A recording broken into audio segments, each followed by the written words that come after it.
The Gospel of Mark. Jesus, the tireless servant and wonder-working Son of God.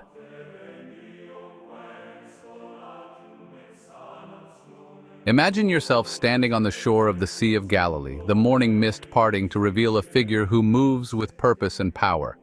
He strides through villages, healing the sick, casting out demons, calming storms, and calling ordinary people to follow him. The Gospel of Mark invites us into this scene not to linger but to move swiftly with Jesus, who is always on the move, fulfilling his mission as the perfect servant of God.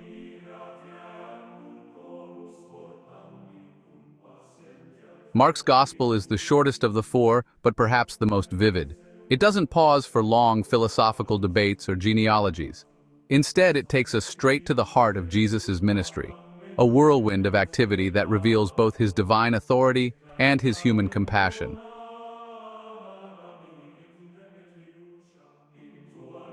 An overview of Mark. The Gospel of Mark, traditionally attributed to John Mark, is a fast-paced account that focuses on the actions of Jesus rather than lengthy teachings or discourses. Mark opens not with a nativity story, but with the bold proclamation of John the Baptist, preparing the way for the Messiah. It swiftly transitions to Jesus' baptism, his temptation in the wilderness, and the commencement of his public ministry. Divided into distinct sections, the Gospel covers 1. The Galilean ministry. Jesus teaches, heals, and performs miracles in Galilee, establishing his authority over nature, disease, and evil spirits. Mark 1:14-50. 2. The journey to Jerusalem. Jesus predicts his death, teaching his disciples about the cost of true discipleship. Mark 10:152. 3.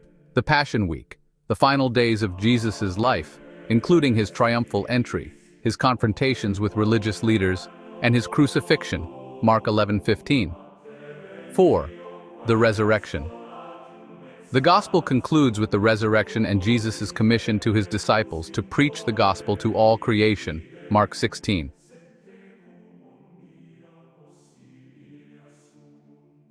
Themes in Mark: power, service, and discipleship. Mark portrays Jesus as both the wonder-working Son of God and the perfect servant. His divine power is evident in the 19 miracles Mark records, which demonstrate Jesus' authority over every realm, nature, sickness, demons, and even death. Yet Mark also emphasizes Jesus' humility and service, epitomized in the key verse, "For even the Son of Man did not come to be served, but to serve and to give his life as a ransom for many." Mark 10:45.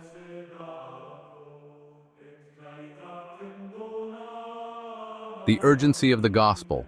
The Greek word for immediately or straightway appears 41 times, driving the narrative forward with a sense of urgency.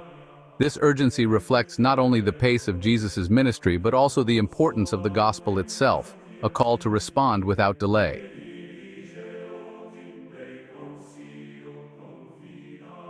The cost of discipleship.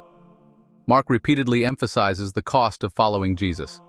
In Mark 8:34, Jesus declares, "Whoever wants to be my disciple must deny themselves and take up their cross and follow me." This is no casual invitation, but a call to complete surrender, echoing the sacrificial life of Christ himself.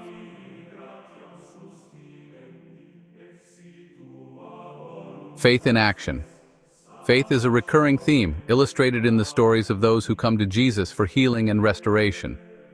From the woman with the issue of blood, found in Mark chapter 5, verses 25-34, to blind Bartimaeus in Mark chapter 10, verses 46-52, faith is portrayed as the key that unlocks Jesus' miraculous power.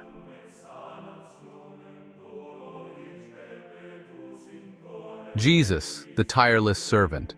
Mark's Jesus is always at work, healing, teaching, and meeting the needs of the people.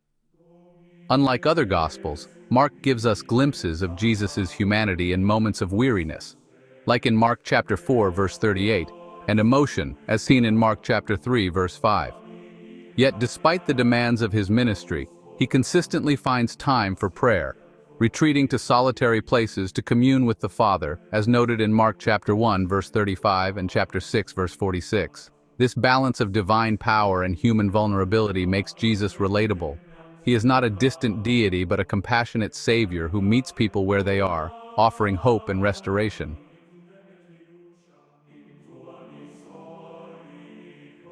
Key characters and moments. Peter and the disciples. The disciples, especially Peter, are central to Mark's narrative. They are portrayed with raw honesty, often misunderstanding Jesus' mission, yet slowly growing in their faith.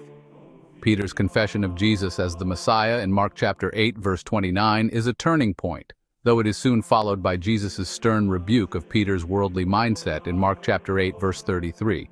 John Mark. Traditionally regarded as the author, John Mark's own story mirrors the disciples' journey.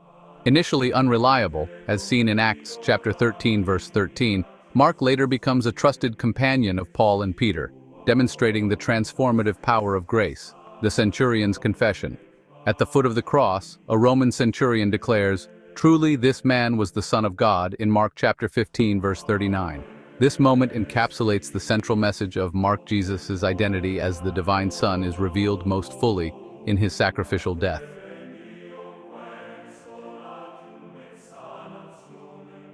Historical and cultural context. Mark wrote his gospel during a time of Roman persecution, likely between AD 60 and 70. Writing for a Gentile audience, he omits Jewish genealogies and customs that might confuse non-Jewish readers, instead explaining Jewish terms and emphasizing Roman concepts such as authority and service. The Roman world admired strength and action, making Mark's portrayal of Jesus as a powerful, decisive figure particularly compelling. Yet Mark subverts Roman ideals by showing that true greatness lies in humility and sacrifice.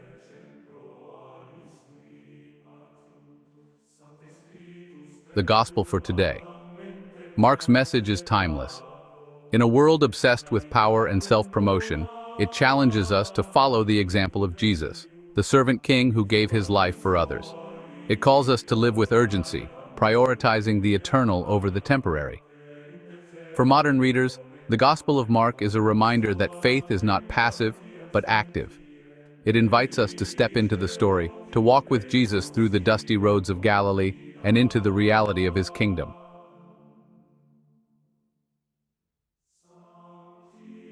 Conclusion. The Gospel of Mark is a masterpiece of brevity and depth.